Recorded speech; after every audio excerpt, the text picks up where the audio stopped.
Tonight's headlines: a deadly terror attack on U.S. Marines in Kuwait, a new CIA warning of dangers from Iraq, and microscopic clues in the sniper manhunt.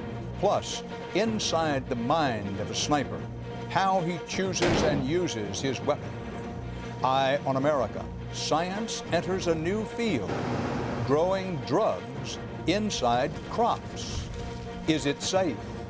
And the numbers and the people keep growing. The government's new numbers on obesity.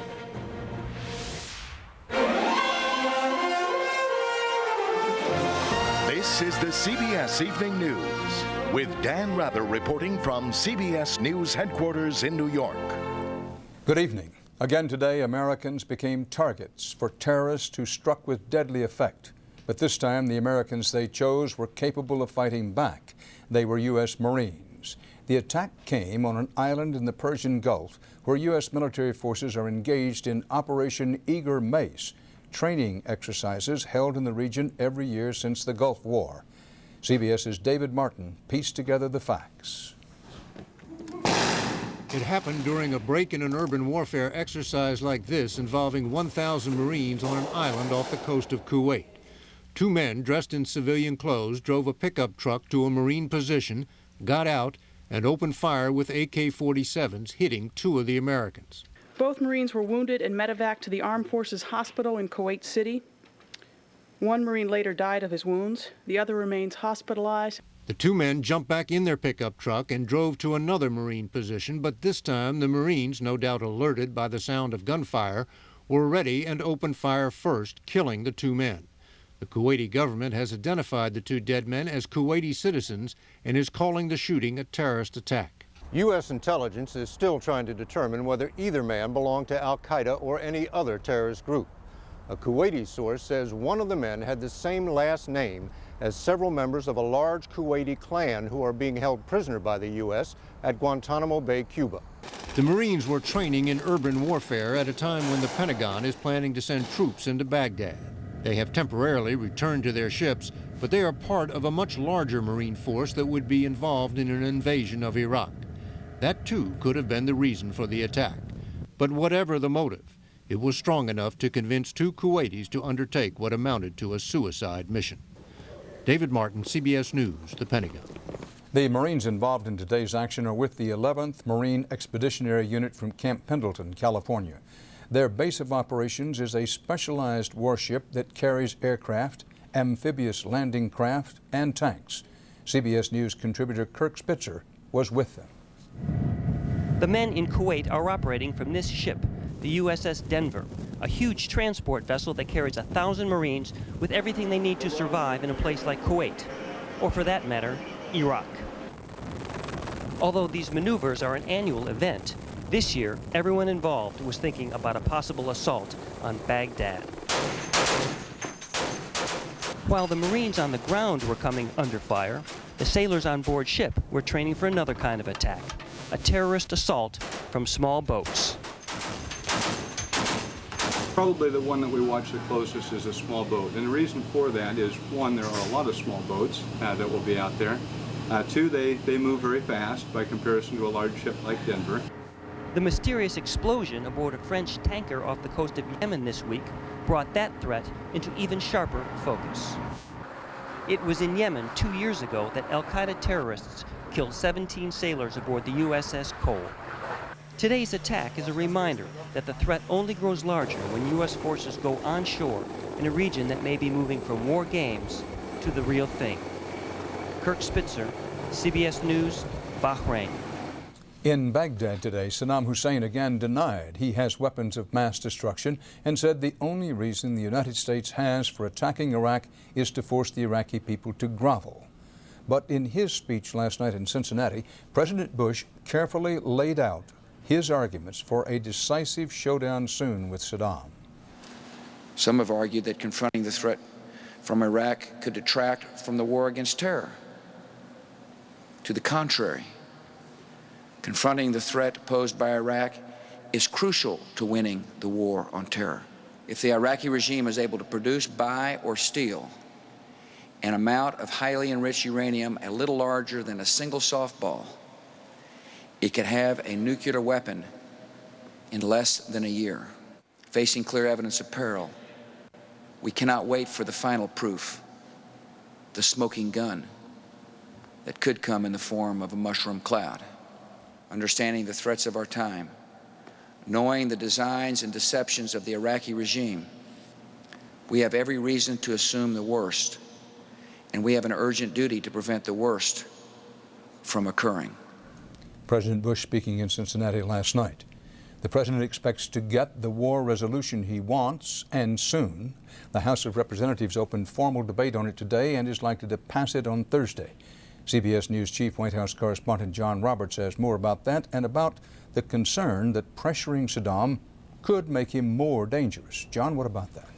Dan, as Congress opened its debate on Iraq today, it received a chilling new warning that Saddam Hussein could lash out against the United States in frightening fashion if he feels his back is against the wall. It was CIA Director George Tenet who raised the alarm in a newly declassified letter provided to Congress warning, while Saddam for now appears to be drawing a line short of conducting terrorist acts with conventional or chemical or biological weapons, he would probably become much less constrained in adopting terrorist action if he believes a military strike is inevitable. The declaration gave some lawmakers second thoughts about going to war, but others saw no reason to trust Saddam to behave. We waited too long to deal with the gathering threat in Afghanistan. And because of that delay, 3,000 innocent Americans lost their lives. We must not make that mistake again. President Bush hopes a strong congressional resolution will force the United Nations Security Council to get on board. France is holding up the UN measure, but White House sources say the president already has at least 17 nations lined up for a coalition and will use that backing to strike Saddam if the UN fails to act. But if we have to, then we'll have the best plans. The full force and fury of the United States military will be unleashed. And make no mistake about it, we will prevail.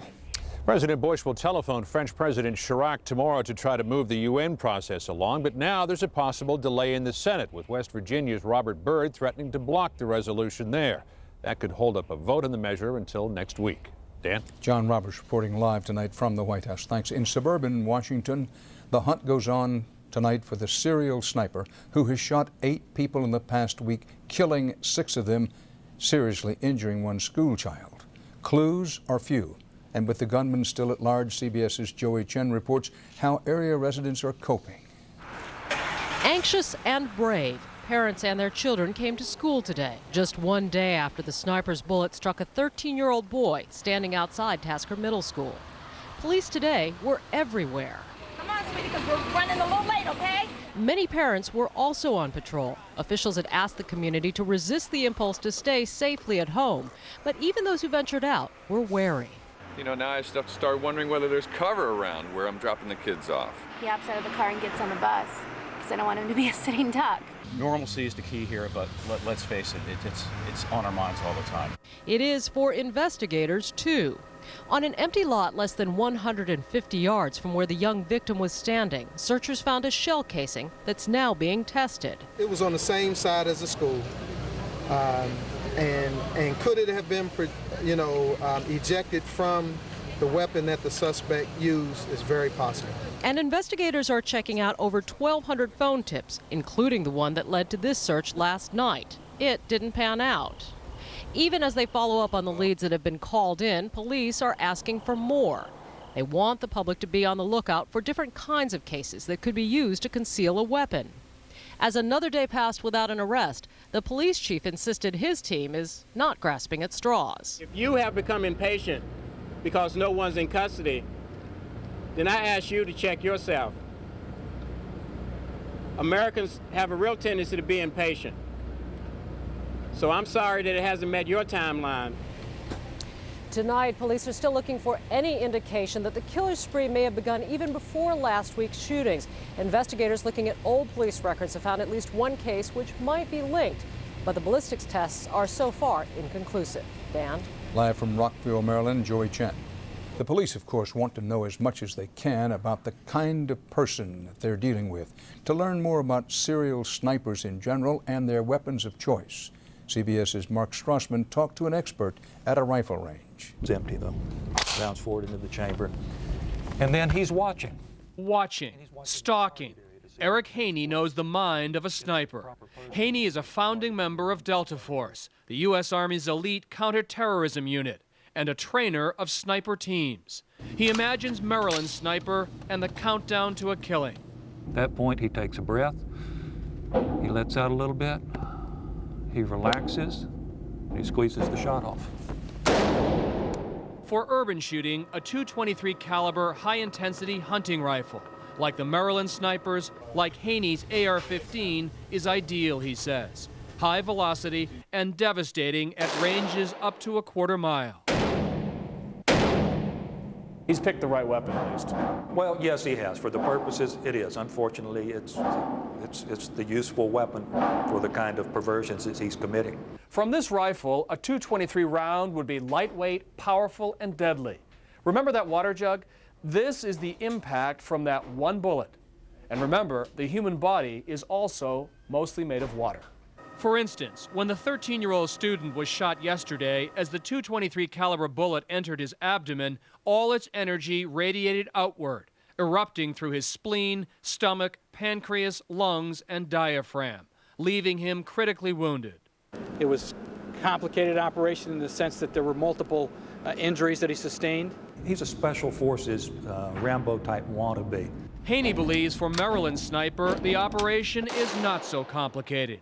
A high-powered rifle, a secluded setting, innocence in the crosshairs. Mark Strassman, CBS News, Atlanta.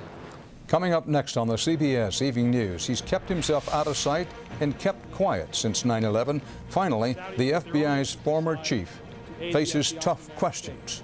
And then later, Eye on America. You are not supposed to eat this new corn, but what's inside it might cure diseases. Police in Malaysia said today a U.S. citizen wanted as part of an alleged al-Qaeda cell based in Oregon has turned himself in. U.S. authorities want him handed over, but a Malaysian judge put off a decision on that when the suspect requested asylum.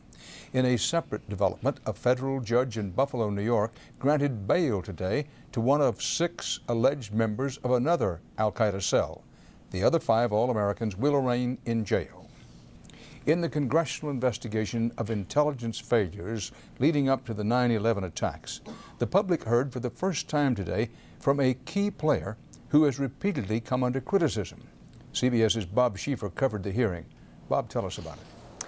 Well, Dan, the former FBI Director Louis Freeh finally got a chance to tell his side of the story, and he really unloaded on Congress. Far from fumbling the job, he told Congress that time after time, agents were heroes. It was amazing to me that this part of the scene was always the same. FBI men and women, whether it was New York City, Tehran, Aden, Nairobi, Dar es Salaam, exhausted, many sick and dehydrated, working until they literally dropped in some cases, down on their knees, digging with their fingers. In the strongest terms, Freeh denied the FBI had overlooked clues that should have alerted the government an attack was coming. And then he threw the problem right back in Congress's face. For 3 years, he said, Congress held back the resources that the FBI knew were necessary to fight terrorists. During those years, he said he requested money to hire more than 1,800 new agents, analysts, and linguists. He got 76. In fiscal year 2000 alone, he said he asked for $380.8 million and to hire 864 people to fight terrorism. Congress gave him $7.4 million and let him hire 5 new people. To win a war, it takes soldiers. But even after September 11th, the FBI has less FBI agents today, 11,516 special agents, than it had in 1999. For the most part, Congress listened in silence, but Freeh's statements were in stark contrast to allegations in a book by 2 Clinton administration National Security Council staffers. They told Dan Rather in an interview for 60 Minutes, too, that Freeh's FBI withheld information even from the White House because Freeh just didn't like then-President Clinton. He held the president in contempt. He was determined to bolster the independence of the FBI, did not take orders from Attorney General Reno, and really was unwilling to cooperate with the White House. Free has declined CBS request to respond to that. As for the committee, it seemed content to let him have his say and did not really challenge him today. Dan? Live on Capitol Hill, Bob Schieffer. Thanks, Bob. Still ahead on the CBS Evening News, Eye on America. These ears of corn will make your eyes pop. Wait till you see what's really growing inside them. On the CBS Market Watch, President Bush today became the first president in a quarter century to invoke the Taft-Hartley Act, asking a federal court to order the reopening of West Coast ports. The president says the 11-day-old lockout of dock workers could cripple the economy and force thousands of Americans out of work. On Wall Street, stocks rallied some today. The Dow gained more than 78 points. The Nasdaq was up about 10. One potential growth market is something called farming. That's spelled with a PH. It's an amazing type of research that could revolutionize the health field. CBS's Wyatt Andrews gives you an eyeful and earful in tonight's Eye on America. It's out in the middle of nowhere, Nebraska, an island of corn in an ocean of soybeans. It's planted by design in splendid isolation because the real product being grown on this plot isn't corn. The real product is a drug called a protein. This is being grown in this product in this ear right here. It's in the It is in the ear, and the kernels of corn. Tony Laus is the CEO of Protogene, one of several biotech companies now in business to grow drugs in crops. Inside these ears of corn are the seeds of a brand new growth industry. The USDA this year has issued 32 field permits for companies to grow drugs and drug compounds in tobacco, rice, barley, and corn. And the list of what's being grown is revolutionary. Plant-based insulin, vaccines for hepatitis B, cholera, and diarrhea. There have even been greenhouse attempts to grow spermicide. Next year, the biotech firm Epicyte will be the first to start human clinical tests on a gel to treat herpes. That drug, too, is being grown in corn. In our case, we're looking at preventing herpes simplex virus infections. Instead of spending several $100 million and waiting 5 years to build a factory, you can actually increase the amount of antibody that you can make by growing more corn. Do you see this one day reducing the costs for drugs that we pay as consumers? Yes, I do. So that's the promise. Here's the problem. How will they keep the herpes treatment or any other drug out of cornflakes? It's not going to happen. Tony Laus says there are strict government rules for the isolation of this corn. This plot must be a minimum of 1/4 of a mile away from other corn, and the harvest must be gathered and stored in virtual quarantine. Not going to get in the cornflakes. How can you be so sure? How can I be so sure? Because I'm following the procedures that makes it impossible for that to happen. But that's what industry also said about Starlink corn, a biotech variety not approved for food, the day before they found Starlink in taco shells. It had been mixed by mistake in the field. Greg Jaffe, who tracks biotech food, praises the new planting rules, but warns the government has no plans to test conventional corn for another biotech accident. They should be checking on those forms to see that the non-pharmaceutical corn, in fact, doesn't have any contamination in it. Government regulators tell CBS News this time they know what they are doing, and they will have to prove that soon. In the coming harvest, there's a new crop of experimental medicine embedded in the amber waves of grain. In central Nebraska, Wyatt Andrews for Eye on America. We lost a member of our CBS Evening News family today, the senior member, in fact, Lynn Raff. Lynn joined this broadcast as a film editor more than 50 years ago when Doug Edwards sat in the anchor chair. For the next half-century, Lynn helped CBS News bring you the pictures of some of the greatest moments in history on film and later videotape. For those of us who had the privilege of working with Lynn Raff, this is the picture we will remember. Thank you, Lynn. We will miss you.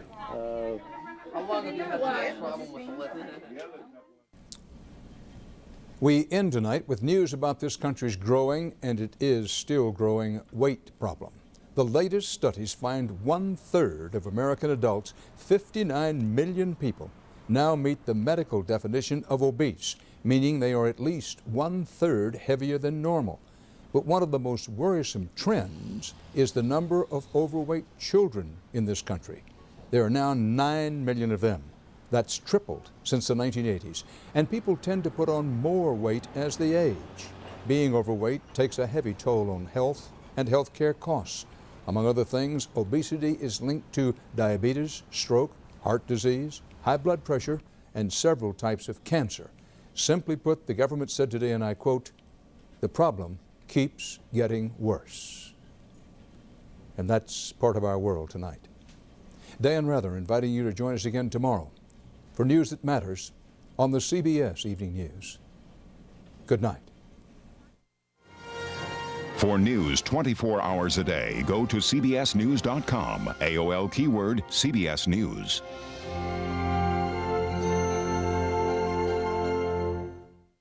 Blind and discriminated against, Eye on America goes undercover tomorrow. Experience CBS News.